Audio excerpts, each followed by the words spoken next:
जव्हार शहरातील कायम वर्दळीचा असलेल्या महात्मा गांधी चौकात शनिवारी सायंकाळी 7:30च्या सुमारास भीषण हिट अँड रनची घटना घडल्याने नागरिकांमध्ये तीव्र संताप व्यक्त होत आहे। या अपघातात अविनाश नामदेव मुकणे हे गंभीर जखमी झाले असून त्यांना प्रथम जव्हार उपजिल्हा रुग्णालयात उपचारासाठी दाखल करण्यात आले। स्थानिक पातळीवर मिळालेल्या माहितीनुसार त्यावेळी रुग्णालयातील एक्स-रे मशीन बंद असल्याचे सांगण्यात आले। तसेच MRI सह इतर आवश्यक निदान सुविधा उपलब्ध नसल्याने आणि जखमीची प्रकृती गंभीर असल्यामुळे डॉक्टरांनी त्यांना पुढील उपचारासाठी नाशिक येथील रुग्णालयात रेफर केले।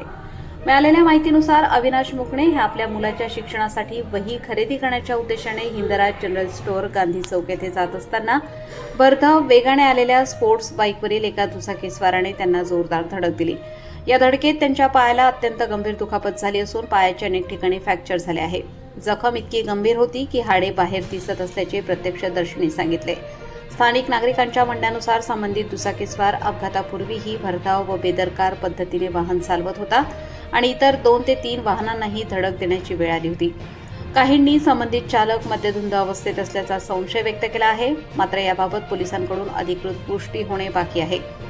प्रत्यक्षदर्शींच्या म्हणण्यानुसार अपघातानंतर काही नागरिकांनी संबंधित दुचाकीस्वाराचा पाठलाग करण्याचाही प्रयत्न केला, मात्र तो स्पोर्ट्स बाईकवर असल्याने भरधाव वेगाने पळून गेला आणि घटनास्थळावरून फरार होण्यात यशस्वी झाला।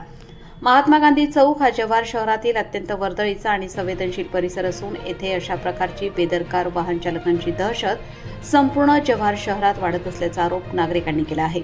तसेच उपजिल्हा रुग्णालयात अत्यावश्यक वैद्यकीय सुविधा कार्यरत, एक्स-रे मशीन वारंवार बंद, MRI सारख्या निदान सुविधा आणि पुरेशा आरोग्य व्यवस्थेचा अभाव असल्याचीही नागरिकांकडून खंत व्यक्त करण्यात येत आहे।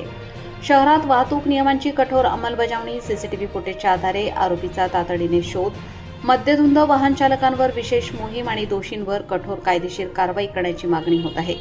या घटनेची सखोल चौकशी करून फरार दुचाकीस्वाराला तातडीने अटक करावी, तसेच अपघातग्रस्तांना तातडीने आवश्यक वैद्यकीय सुविधा उपलब्ध होतील यासाठी जव्हार उपजिल्हा रुग्णालयातील आरोग्य यंत्रणा सक्षम करावी आणि जखमी कुटुंबाला न्याय मिळवून द्यावा अशी जोरदार मागणी परिसरातील नागरिकांकडून करण्यात येत आहे।